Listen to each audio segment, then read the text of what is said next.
దాని మీద సిట్ ఎందుకు ఉండదు?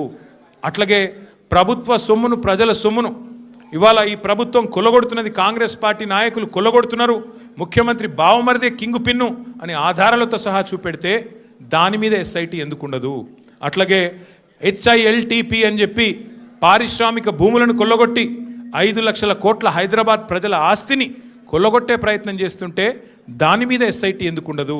కేంద్ర ప్రభుత్వ పథకమైన అమృత్లో ముఖ్యమంత్రి గారి బావమరిదే కింగ్ పిన్నుగా ఇవాళ కేంద్ర ప్రభుత్వ పథకంలో కూడా మరి అర్హతలు లేకపోయినా టెండర్లు కట్టబెడుతున్నారని ఆధారాలు కేంద్ర ప్రభుత్వానికి ఇస్తే దాని మీద సిట్ ఉండదు.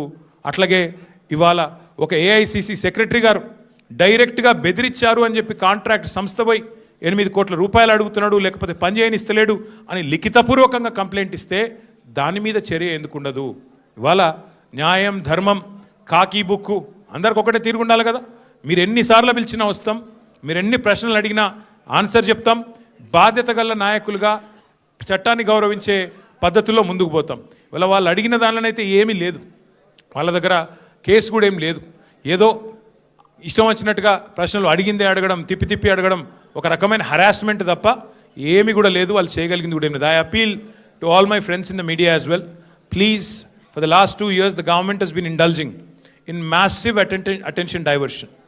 Today the inquiry, the investigation that is going on into phone tapping, I have reminded the gentlemen from special investigation team, I've asked them, there have been numerous stories in the last 2 years assassinating my character personally and also assassinating the character of our party leadership, saying, stating and speculating that certain actresses' phones were tapped and something illegal was done. I asked the SIT pointedly today, I said, whose phone was tapped? Why don't you give me the information? Which is this actor who has complained to you, or the information that you have, why don't you produce it?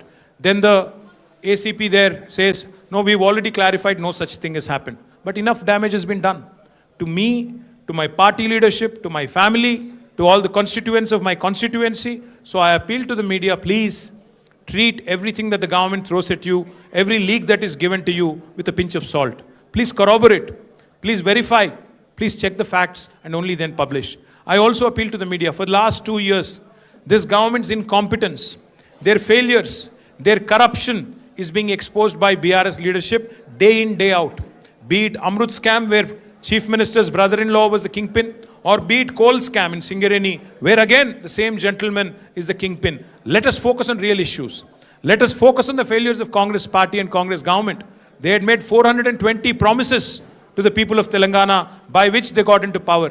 Today, they have been a disaster. Their government has been a disaster. Revenues are slipping.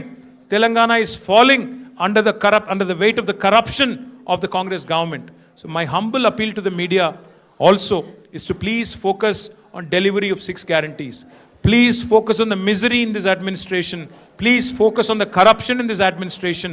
Please focus on real people issues, not these fabricated stories and manufactured stories, cooked up stories, so to speak. So my humble request to all of you, మళ్ళొకసారి మీ అందరితో నా ప్రార్థన, దయచేసి రేపు మళ్ళీ రాస్తారు.